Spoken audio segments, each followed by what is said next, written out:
대통령이 직접 물었습니다. 정부가 사기당한 거 아니냐? 코스닥 악재 공시 랭킹 13위, 다원시스. 위험 점수 399점, 악재 공시 28건, 매출은 3분의 1로 쪼그라들고 영업손실 1207억 원, 순손실 1924억 원을 기록합니다. 부채는 1조 1316억 원으로 불어나고 자본 총계는 마이너스 5156억 원 완전 자본 잠식입니다. 주주 배정 유상증자를 3차례 실시해 1600억 원 넘게 걷어갔습니다. 그런데 핵심 자회사 지분은 대표 일가의 개인 회사로 넘어갑니다. 열차 선급금은 다른 곳에 쓰였다는 의혹이 제기됩니다. 코레일이 사기죄로 고소하고 계약을 해지합니다. 1000만 원을 넣었다면 250만 원만 남은 채 거래가 멈춰 있습니다. 회생 절차 개시 결정. 오늘 공시 탐정이 추적하는 기업 다원시스입니다. 다원시스. 코스닥 상장사로 경기도 수원시에 본사가 있습니다. 철도 차량과 플라즈마 전원장치를 제조하는 기업입니다. 2018년부터 ITX 마음 전동차를 코레일에 납품하기 시작했고 신안산선 전동차 계약도 수주합니다. 반도체 전원장치 사업도 영위했습니다.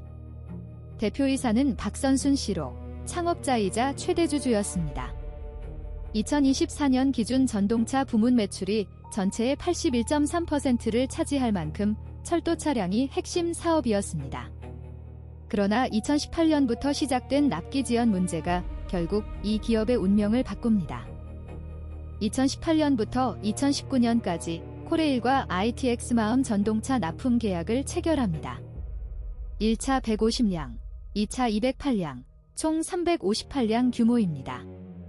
2019년 5월에는 포스코 ENC와 신안산선 전동차 공급 계약도 맺습니다. 계약 금액은 1747억 원입니다. 대형 수주가 이어졌지만 자금은 부족했습니다. 2021년 4월 주주 배정 유상증자 668억 원, 2022년 4월 주주 배정 유상증자 536억 원, 2년 연속 주주들에게 1200억 원 넘는 자금을 요구합니다. 2024년 2월 또다시 주주 배정 유상증자를 결정합니다. 주당 11,480원에 390만 주를 발행하는 448억 원 규모입니다. 2021년부터 세 번째 주주 배정입니다. 주가는 2024년 7월 8,880원을 찍은 뒤 하락하기 시작합니다. 같은 시기 ITX 마음 납기 지연이 심화됩니다. 358량 중 218량이 아직 납품되지 않은 상태입니다. 61%가 미납품입니다. 자금을 계속 조달했지만 열차는 제때 나오지 않았습니다. 2024년 6월 반도체 전원장치 사업부를 떼어내 다원파워트론을 설립합니다. 설립 당시 다원시스가 100% 출자한 완전자 회사였습니다. 그러나 불과 3개월 만에 상황이 바뀝니다.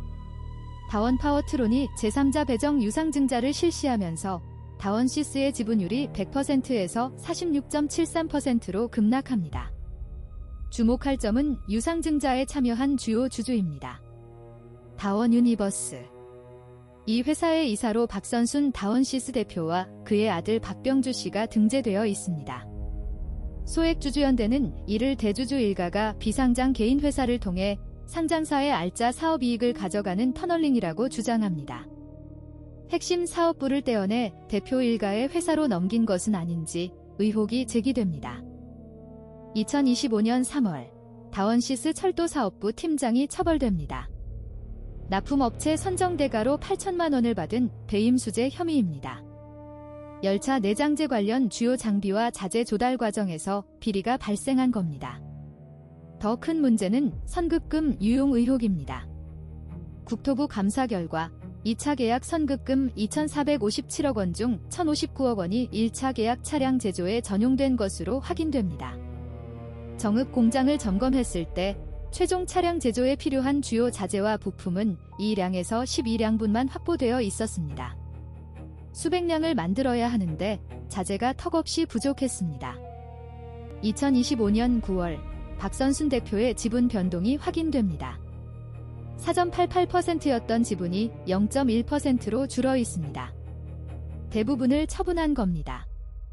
10월 국정감사에서 ITX 마음 납기 지연이 도마에 오릅니다. 계약부터 업무 추진 과정까지 정상을 일탈했다는 지적이 나옵니다. 주주들에게는 유상증자로 1,600억 원 넘게 걷어갔고 열차는 납기를 지키지 못하고 핵심 자회사 지분은 개인 회사로 넘겼는데 대표 본인은 지분을 팔아치운 겁니다. 납득이 되십니까? 2025년 12월 이재명 대통령이 국토교통부 업무보고에서 직접 다원시스를 언급합니다. 정부기관이 사기당한 거 아니냐 대통령의 질타가 나온 바로 그 시점에 다원시스는 또 다른 논란을 일으킵니다. 12월 18일 서상구 전 다원시스 사장이 최대 주주로 있는 의료기기 업체 AMCG의 15억 원 규모 제3자 배정 유상증자 참여를 결정합니다. 납품 지연으로 온 나라가 들끓는 상황에서 전 임원의 회사에 투자를 결정한 겁니다. 사흘 만인 12월 22일 투자를 철회합니다. 허위 공시 논란이 확산됩니다. 12월 26일 국토교통부가 다원시스를 수사 의뢰합니다. 납품 지연과 선급금 전용이 핵심 혐의입니다. 서울교통공사도 다원시스를 고소합니다. 납품 지연과 선금 유용 의혹이 사유입니다. 열차를 만들어야 할 돈이 다른 곳에 쓰였다는 겁니다. 대통령 질타, 국토부 수사 의뢰, 공사 고소. 한 달 사이에 터진 일입니다. 주가는 연말 3,780원까지 떨어집니다. 2026년 1월 9일 포스코 ENC가 신안산선 전동차 공급 계약을 해지합니다. 해지 금액 1,138억 원 2019년 계약 이후 7년이 지났지만 초도 편성조차 공장에 보이지 않았습니다. 1월 14일 코레일이 다원시스를 사기죄로 고소합니다. 동시에 ITX 마음 3차 계약분 116량, 2,429억 원 규모의 계약 해지를 추진합니다. 회사 매출의 80% 이상을 차지하던 철도 차량 계약이 무너지기 시작합니다.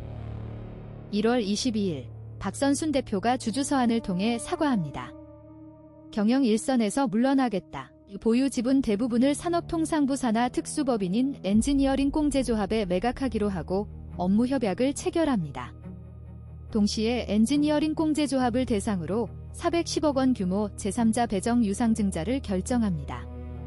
주당 2,153원에 1,908만 1,718주 발행. 납입일은 3월 31일입니다.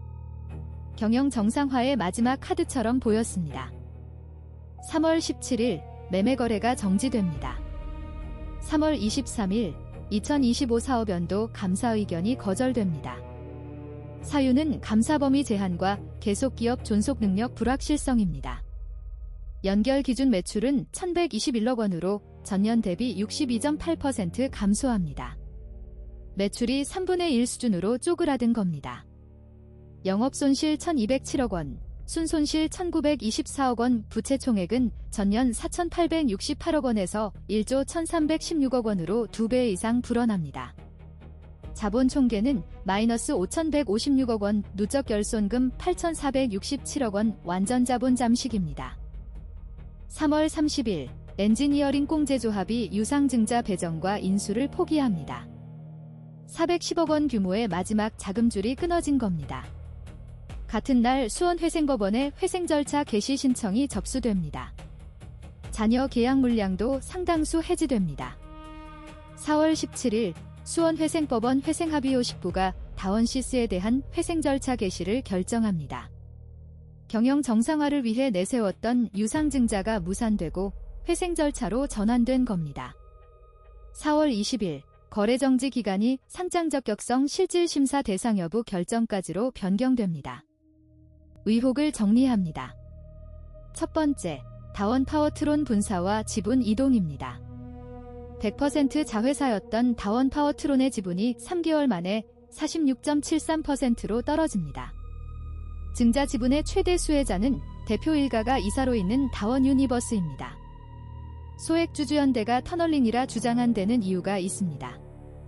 상장사의 핵심 사업부를 떼어내 비상장 개인 회사를 통해 지배권을 가져간 구조이기 때문입니다. 여기에 박선순 대표는 2025년 9월 지분을 4.88%에서 0.1%로 줄입니다. 핵심 자회사 지분을 개인 회사로 넘기고 상장사 지분은 처분한 뒤 경영권까지 매각한 흐름이 주목됩니다. 두 번째, 선급금 유용과 반복 유상증자의 관계입니다. 2차 계약 선급금 2,457억 원 중 1,059억 원이 1차 계약 차량 제조에 전용됐습니다. 정읍 공장에는 2량에서 12량분의 자재만 있었습니다. 수백 량을 만들 돈은 어디로 간 겁니까? 2021년부터 2024년까지 주주 배정 유상증자만 3차례 1,600억 원 넘게 조달했습니다. 그 돈이 열차 제조에 온전히 쓰였다면 납기 지연이 이 정도로 심각해졌을까요? 코레일이 사기죄로 고소하고 국토부가 수사를 의뢰한 것은 이런 의문에 대한 답을 찾겠다는 의미입니다. 지금까지의 공시를 돌아보겠습니다. 리스크를 먼저 알아차릴 수 있었던 순간이 있었습니다. 첫째, 2024년 6월 다원파워트론 본사와 제3자 배정 유상증자 공시입니다. 100% 자회사의 지분이 3개월 만에 47%로 줄었다면 지배구조를 의심할 시점이었습니다.